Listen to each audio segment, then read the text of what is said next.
nowadays it's less and less prevalent that we sit down with our clients and go through these forms. So much of it is done over e-signature programs. So we'll get it together. We'll send them a synopsis maybe, and then charge them or task them with reading through it and, e-signing it. So we're not there to answer the questions. And so there, Shannon, we've been through the signing it on the hood of a car and faxing it to now where you rarely sit down with a client and actually go through every line item detail. I mean, I think Paul and I do that. Screen share. You can definitely do that. You should be doing that, Ben. Oh, yeah. I'm not saying I don't, but some people. Other people outside this room. Yeah. So you guys actually sit down and screen share. Me and Paul looked at each other instantly because, I screen share. Okay. Yeah. Okay, good. And what we do, which I think is really effective, we have multiple conversations. We send a full synopsis of here's the main points of what you're signing. I do that too. You need to read through this as well and make sure you understand, because like you said before, you are making one of the biggest transactions in your life. You have some responsibility to do a little bit of the reading and checking. I've just been on the other side of it too, where it was right on the form. And I totally, this was before I got licensed, obviously. It was on the form and I probably should have seen it, but I was selling my first house. I had no idea what I was looking at. And also I had bought the house internally, from family. So I didn't even go through the full buying process. So maybe someone should have assumed that I would know this. I didn't. And then it wasn't a huge deal, but they ended up where the buyers kept our new washer and dryer. And we were in a position where we could not afford another washer and dryer. If someone had gone through the contract with us, we would have objected to that specifically. Everything else was, fine. But again, should I have seen it? Probably. But, when you're 20, I was like, I don't even know what I'm looking at. Yeah. Click, click, click, click, click. Basically. And we read through it, but it was we didn't understand any of the words. And I know they have the thing at the bottom, but it was overwhelming. So I do think for most people, you need to go over everything. Well, and sometimes I know a lot of realtors, when they go through these consultations with people, they're trying to almost train them to be realtors, and they'll explain every single step. And our forms are almost geared towards that. You need to know what FERPTA is. You need to know why their lead-based paint disclosures are being made, all that kind of stuff. So I don't necessarily like that, but the consultation that you go through, you got to hit the high points. And one of the things that I like about where we're trying to go at the state level is, what's the one thing people want from their form once they're under contract? A timeline, right? So what we're looking at doing is, once you have all the dates in there and everything's signed, it pops out a calendar for you. And that's nice. A critical dates form. Yeah, critical dates, and it attached to. I don't want to brag. We do have that in Colorado. Yeah. Right. But the system that they're looking at, though, is based off. I sent them all my stuff of what we do. So it's kind of based on that. But I'm hoping the New Mexico one's even better, because honestly, the Colorado one sounds really good, but it's a little clunky. The system's clunky. When I asked you, what would you rate it 1 to 10? You said a 7. I said, okay, let's look at this and find something that does this and more. Yeah. And then the system we found, right now, I haven't found anything that it doesn't do. But I like the Colorado system. It's one long thing, and then you just pull things out.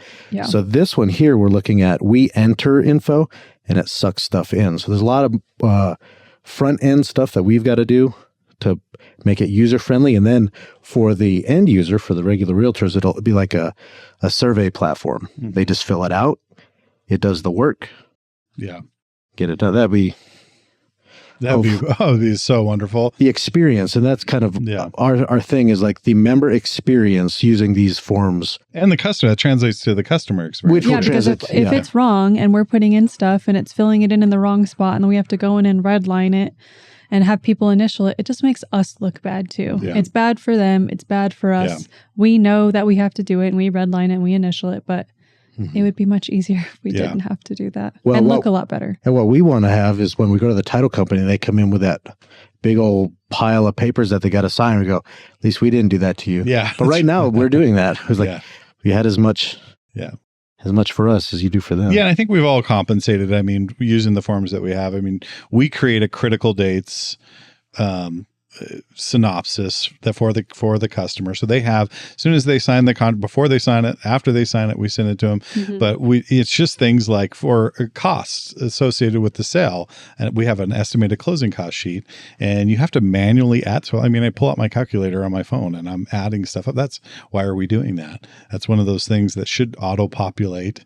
And we put the numbers in and it carries it right to the bottom, because we've had several instances where I got fat thumbs and, I'm hitting 0 twice. And next thing you know, they're like, why are my closing costs, because of that form being so I'm like, there's so many chances for errors on that form, since you're putting in every amount yourself, you're putting it, and we're not the title company. This is not what we do.